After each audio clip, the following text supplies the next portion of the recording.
అంబటి రాంబాబుపై మరోసారి సంచలన వ్యాఖ్యలు చేశారు ఆయన అల్లుడు గౌతమ్. మా నాన్న చావు క్షణాల్లో కూడా ఆయన మనవళ్లను చూసుకోలేకపోయారని మండిపడ్డారు.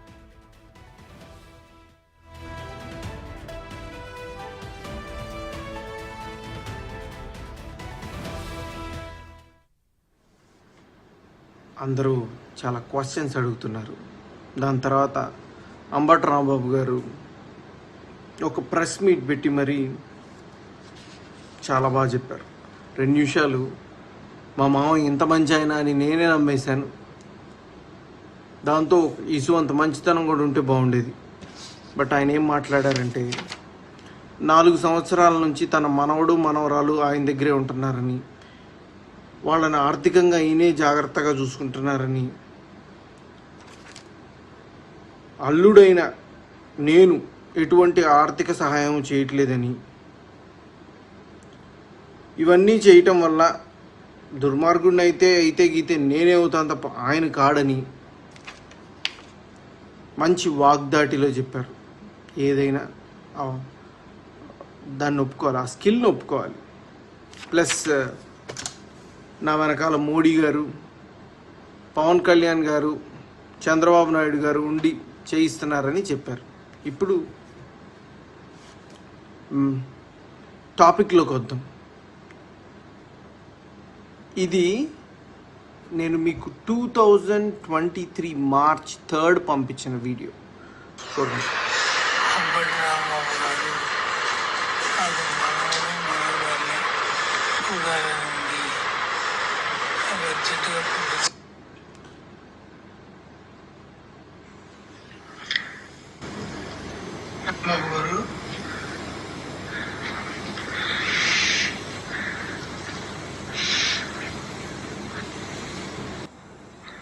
ఆయనకి మాట కూడా రావట్లేదు రాంబాబు గారు. మాట ఈ స్టేజ్లో కూడా మనవణ్ణి మనవరాల్ని చూడాలనుంది ఐసీయూలో. ఇవన్నీ నేను మీకు ఎన్ని వీడియోస్ ఎన్ని మెసేజెస్ పెట్టాను. I'm ready to do anything.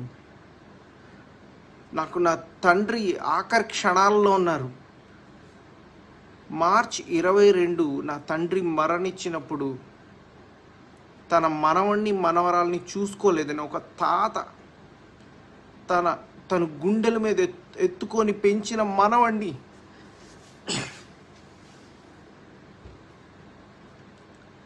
మనవరాల్ని చూసుకోలేదని ఎంత కృంగిపోయి ఉంటారో నీ ఊహకి తెలుసా? ఇదేనా మీ మంచితనం? దీని గురించేనా మీరు మాట్లాడుతుంది? అంటే మీ ఫ్యామిలీని క్వశ్చన్ చేస్తే ఎంత దుర్మార్గం చేసేస్తారా?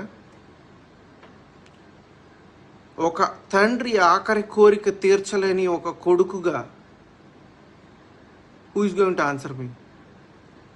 నిన్ను నమ్మి 4 సంవత్సరాల నుంచి మిమ్మల్ని నమ్మి మీరేదో న్యాయం చేస్తారని విసుగెత్తి నేను కోర్టుకి వెళ్తే నా తండ్రి ఆఖరి క్షణాలలో తన మనవణ్ణి మనవరాల్ని చూసుకోవాలని ప్రాధేయపడి మీ అందరికీ ఫోన్లు చేసి కాల్స్ చేసి ప్రాధేయపడితే పంపించలేదు. దీన్నేనా మంచితనం అనేది? ఇప్పటికైనా చెప్తున్నా, మీరు నా కొడుకుని నా కూతుర్ని పోషించనే అక్కర్లేదు. నేను ఆరోగ్యంగా ఉన్నాను, ఆర్థికంగానూ బాగానే ఉన్నాను. నా కొడుకుని నా కూతుర్ని రేపు మీడియా సాక్షిగా నేను వచ్చి తీసుకెళ్తాను. ఓకే చెప్పండి ఓకే. నా కొడుకుని నా కూతురుని నా ఇంటి దగ్గర డ్రాప్ చేయండి. పోని నేనేమైనా వద్దన్నానా? మీరు రూపాయి పెట్టనక్కర్లా. వాళ్ళని బంగారంలో గుండెల మీద ఎత్తుకొని పెంచుతా.